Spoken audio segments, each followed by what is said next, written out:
Well, thank you indeed for staying with us here on KTN Business today. Again, Friday is the day when we bring you analysis on what exactly has transpired through the week and how it affects you and your money. And to speak into that, Ken Gichinga, Chief Economist at Mentoria Consulting, Mentoria Economics, is here in the studio. Ken, karibu sana.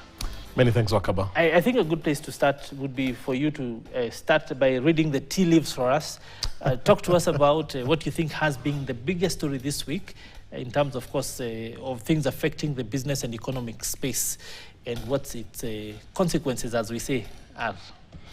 I think the selections of the remaining slots in the cabinet, Yes. Particularly with the ODM ministers, I think that caught the attention. From the market's perspective, I think there was keen focus on the CS for Treasury, and we saw John Buddy was mentioned to that end. The reason I say that is because markets try to forecast what's going to happen. Already the shilling has been sliding. Yes. So I think they needed to see who is the person who's nominated to that. So I think that has been the major highlight for the week. So maybe a sort of sense of relief that we've gotten over the hurdle of creating a new cabinet, mostly. But then there are those who have said that with the same people who've now gotten into government, having called the government a skunk and saying it had stunk then, are now left holding the skunk, especially the Ministry of Finance, Treasury, knowing that the tough job that is awaiting them with having to balance between the economics of the IMF and the demands of the people. What do you think are the things we'll start to see going forward, especially knowing that, depending on who you ask and what you believe, that the reason we had protests in the first place was solely because of the things that had been put in the budget, the policies crafted by the Treasury and the stakeholders around that? Well, I think the most important thing in the first 100 days of the CS of Treasury has to be to look at the national tax policy, because it's the taxation through the Finance Bill 2024, which imploded, that got us to where we are. Yes. And if we don't figure out that, it means the country will have to continue borrowing, and already our debt levels are significantly high. So I think it's how do we revise that national tax policy so that it's not burdensome on everyday products that everybody uses, but is a bit more proportionate to where people are. I think that has to be the thinking, because if we don't figure out a proper way of raising revenue, we're going to go the debt way, and it's only so much that we can achieve with high debt levels. What it does is it crowds out the private sector. Right now, interest rates are very high. So I think the big thing is really look at that tax policy and really recrafting it, making it fit for purpose. But Ken, is it really about figuring out revenue or reducing expenditure? Because we've seen the new, so to say, appropriations, the adoption of the estimates. And we've had significant cuts in many places, but some of the cuts we were hoping for have not happened. We've seen the budget votes for offices of the first spouses in various places still on the books, plus a lot of others. People were hoping for at least $1 trillion in cuts or figures like that, but we've not seen really anything so drastic. So that then means that if we're not cutting back that much, we then don't have the space to reduce the taxation as much as we would. With the need to balance with the aspirations of the people, especially in view of the high cost of living, that ties the Treasury's hands. Well, you're right. On the expenditure side, there is an opportunity to cut back on wastage. Yes. And that should always be an ongoing process. But when it comes to austerity measures, when it comes to cutting back on essential services, you have to be very careful about that, because one of the key drivers of growth of the Kenyan economy is the public sector spending. That's what has been driving growth. So if you cut too much in terms of public services, you might actually now sacrifice growth. So yes, take care of the wastage, privatize some items, but I would not recommend going a full austerity path. If you look at the European countries after the global financial crisis, many of them pursued austerity measures, such as Greece, and many of them ended very badly. Yes. Greece actually almost a quarter of the population went into poverty, Yes. and it was a real mess. So austerity measures is not something that we should toy around with. Let's take care of waste, but as you said, it's a two-pronged strategy. Let's look at opportunities to rationalize expenditure, but also we do need also to raise revenue because the country's population is increasing and the country needs more and more services. Well, we can look at the entry a bit later on. I think it's important to try and define what the problem is first. When you look at the 2022-2023 budget, we closed at a deficit of about 597 billion, if I'm not wrong. And then now, with the budget that we had put in place, the finance bill that we then tried to bring to Parliament, we were looking at, the President said, was it 386 or something like that? But almost a trillion shillings in Hawk, essentially, a whole of a trillion shillings. Now, with the cutbacks that we've seen, then not approaching that kind of radical figure, it then means that this money still has to come from somewhere. And without the ability to, well, increase taxes, increase efficiency or broaden the tax base, it then means that without any real magic to work, then the government has two options. Either turn back to the IMF or figure out some other way to raise this cash. We are already overheating in terms of debt with all the challenges we've seen. From an economist's perspective, what are the options left? Well, from a fiscal deficit perspective, our Kaba, we don't have to look at the absolute numbers. What really matters is the percentage to GDP. And what they had been trying, what the government has been trying, is to get about 3.3% deficit of GDP, which is an attractive target, but it might involve a bit too much tightening, which can hurt the economy.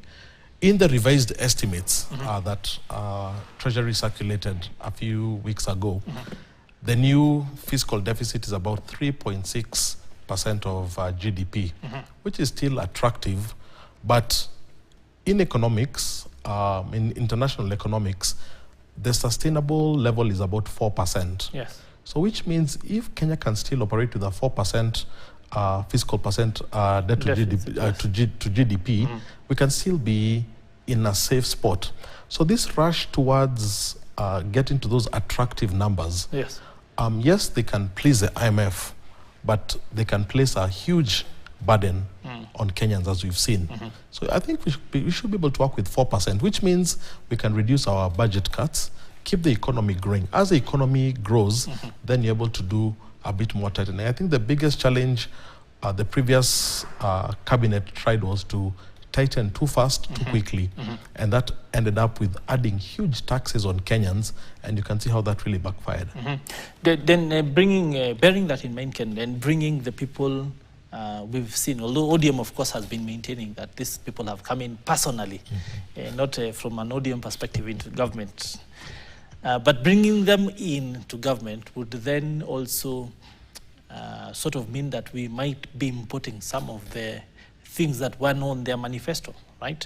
It would then mean that some of the more populist aspects which were driving the ODM agenda might be what we are adopting. And for me, that's important because one of the major challenges that government has faced, even if they don't recognize that, is that people will tell you, hakuna pesa. So the circulation of money in the economy, the trickle down of this cash to the grassroots.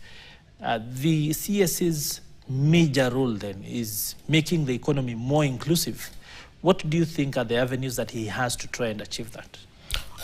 Just dialing back to the previous administration under Uhuru Kenyatta, one of the big criticisms at that time was, yes, we see infrastructure, but we don't feel the money in our pockets. All the things come from China, so the cash gets exported. Precisely. Most of the contractors are actually foreign, whether it's Chinese or French or American. So the money gets repatriated. Now, the game-changing idea that the Kenya Kwanza administration brought was a bottom-up, as opposed to the trickle-down. And that really captured the imagination of the people and got them into office. So it's very interesting with this new formation, the fact that the captain the economic policy yes. of the Kenya Kwanza administration will be coming from the opposition. Yes. it creates a And confusion maybe whether the bottom up Yes. will continue or whether it will be a hybrid of what Azimio had put in their manifesto. Yes. Precisely, and Yes. whether those two are actually even compatible. So Yes.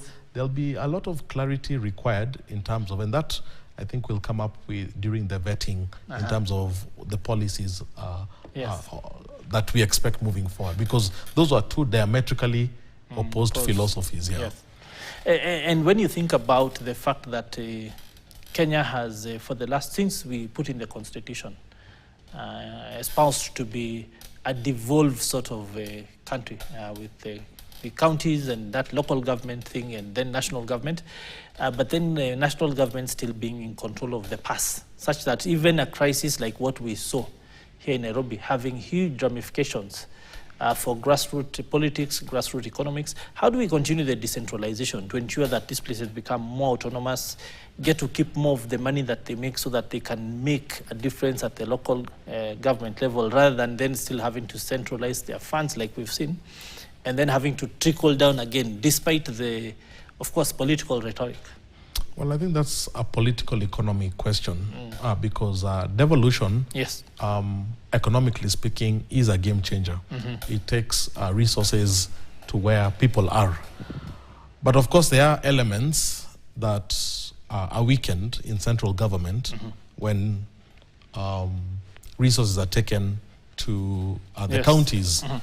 And that's a political economic question. As an economist, obviously, let's say devolution needs to be supported. Yes. A lot of functions still need to be cascaded to the counties and given full support. And if you think of housing, housing is really a county function. But one of the big programs of the national administration has been the affordable housing program. So you see sometimes the political economy of people wanting to keep power at the center versus what we know is best for the country in terms of taking. I think those two, that dialogue can only be answered in the political arena. What as an economist I would say is the possibility of distant counties getting their own autonomy, getting their own, you go to counties like in the northern frontier where you're told which cannot sustain themselves. Exactly, and which need support. You do feel like there's a big opportunity in terms of getting those counties into production. Okay, so one of the things which many people haven't talked about, and maybe something the president needs to be commended for, is he's actually been able to achieve somewhat sort of a whittling down of the cabinet. We've seen that he hasn't yet reappointed, if at all he did dismiss the entire cabinet, the CS with no portfolio, the Secretary General of UDA, and there's significant cuts because we know this is expensive. But then when you think about the manifesto aspect, that if we did reappoint this person back to cabinet, then maybe even Sifuna, the Secretary General of ODM, would then have right to say that I should also be sitting in his place and that sort of thing. But that aside, then let's then play a very simple game, Ken.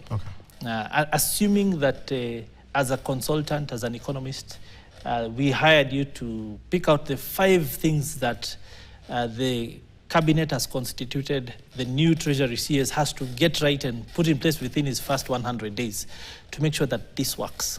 What would those be? Definitely, number 1 would be to look at the national tax policy, what is now called session paper number 2, 2023. How do we humanize it in the current environment where there's high unemployment, where you don't want to burden people? So I'd say that would be number 1. What that would do is it would help the country raise revenue without it being burdensome to people. Number 2 would be the debt profile. But that would already be solved, because once you've solved your revenue raising, then your ability to borrow actually reduce. And interest rates in the market start coming down. And restructuring some of this thing to make them giving longer tenure, 50 years rather than 10 years for some of these developments. Absolutely. Number 3, I would say let's get interest rates back to single digits so that businesses can start borrowing at affordable rates. One of the magical things Kibaki did was he was able to maintain a low interest rate environment. And that's why banks are falling over themselves to lend to ordinary people. That'd be number 3. Inflation, because then that also, for Kibaki, it became a real headache after a time. We saw influx of cash, and then the inflation indicators, at one point before the rebasing, we hit 31%.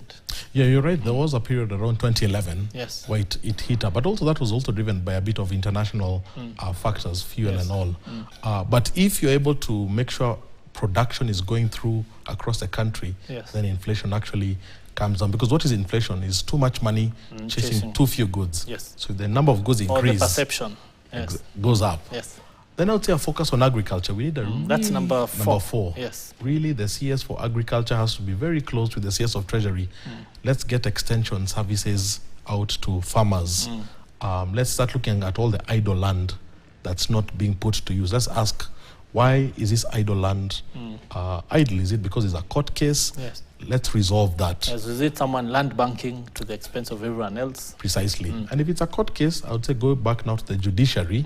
Is the judiciary getting enough funding? Because our capitalist free market economy needs a justice framework. Dispute resolution. Exactly. So we need to really look at the justice system so that even when investors come in, we give them confidence. You look at Tatu City right now and what's happening with the governor of Kiambu. It makes it look very strange. So investors need to get a lot of knowing that they'll get a lot of support. So building confidence in the justice system. Absolutely. To support capitalism. I think if you can achieve those 5, the free market economy, Kenya can start attracting not just our diaspora remittances, which by the way have slowed down in the month of June, but also from FDI coming into country. Because Kenya is a very attractive So in your thinking, Ken, then, why aren't we doing these things already? It would seem a no-brainer. Now, the politics also gets in the way. Sometimes the political objectives are not necessarily the economic objectives. So then what you're saying is that as leaders, the presidency then has to get their ducks in a row to provide the political goodwill to achieve the 5 things that you've said. And that's address the pain points that the Gen Z have been protesting about. Wakaba, I was talking to some Botswanan investors yesterday, and Botswana has one of the largest beef industries. It's only one of the 2 countries in Africa that exports beef to Europe. And Europe has very high standards. And they were telling me that back in the 80s, students came to Kenya to learn about... To benchmark. To benchmark and learn about beef farming. And now Botswana has taken off. One of the world's best, One of the world's best. Huge. And Botswana is a very stable economy. So we do have the knowledge to be able to succeed. But what you've said is the political will to make those ideas. Many of them are gathering dust in all the ministries, but putting them at the forefront and making sure that the people are also able to execute. I think if we can do that, we can really get to a middle-income country very quickly. Yes, final question, 30 seconds. Do you think we've ended up with round pegs for square holes or square pegs for round holes? Or do you see some light at the end of the tunnel in view of recent political developments? Well, I mean, the stability is welcome. The fact that you can go to work, do business and go back home, you can never take that for granted. But I think the vettings, particularly from Treasury, from Agriculture, next week will give us more insights into, will there be new ideas? Or will it be the same old more ideas? More of the same, old wine in new skins, same monkeys, same forest, different trees. Anyway, thank you for your time, Ken. Really insightful conversation right there. And I think something then to give us stuff to look forward to next week, because with the vetting, maybe we should then reconstitute this conversation and then see whether indeed people were listening or just, doing more of the same. On that note, I think we'll bring it to a close right here on KTN Business Today. Really interesting conversation there today, taking stock of just what has happened within the week. We, of course, will see you again next week at the same time for more analysis. But the business continues here on KTN News. Of course, the news continues as well. So do keep it here. My name is Peter Kaba. It has been a blast. Enjoy the rest of your viewing.